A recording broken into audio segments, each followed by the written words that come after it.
সে এখন চাইলেও যেতে পারবে না, কারণ তার গ্র্যাজুয়েশন শেষ করতে হবে, সাকসেস হয়ে তার বাবার চিকিৎসা করাতে হবে। সোয়নের এসব কথা পার্ক অনেক পছন্দ করে।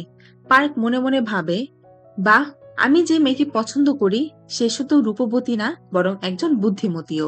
পার্ক যাওয়ার আগে সোয়নকে বলে যায়, বছরের প্রথম স্নোফল যেদিন হবে আমরা সেদিন আমাদের পরিচিত সেই পরিত্যক্ত পুরনো বাড়িতে দেখা করব। আমি তোমাকে সেদিন একটা সিক্রেট কথা বলবো। পরদিন সকালে পার্ক ভার্সিটিতে আসেনি। হঠাৎ ক্লাস অফ দেওয়াতে সোয়ন টেনশনে পড়ে যায়। সোয়ন মনে মনে ভাবছিল, কি ব্যাপার, আজ ও আসলো না কেন?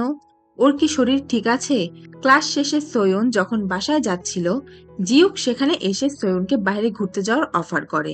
সোয়ন তখন বলে, ঠিক আছে, কিন্তু আমি বেশিক্ষণ বাইরে থাকতে পারবো না। আর পার্কও আজ আসেনি। জিউক তখন বলে, ঠিক আছে, কিন্তু আমরা পরেও পার্ককে খুঁজতে পারবো। আসলে সোয়নকে না জানিয়ে পার্ক তার স্বপ্নের বাড়ির একটা মডেল তৈরি করতে ব্যস্ত ছিল। স্কেচ দেখে সেটা সে একদিনেই তৈরি করেছিল। জিউক তখন আবার সোয়নকে একটা বাড়ি নিয়ে এসেছিল। সোয়ন অনেকবার পার্ককে কল করার চেষ্টা করে, কিন্তু পার্কের ফোনের চার্জ শেষ হওয়াতে তাদের আর কথা হয়নি। জিউক তখন সোয়ুনকে অনেক ড্রিঙ্ক করায়। এদিকে আবার পার্ক সোয়ুনের বাসার নিচে অধীর আগ্রহে অপেক্ষা করছিল, কিন্তু সোয়ুন যখন আসে পার্কের আগ্রহ হঠাৎ নিভে যায়।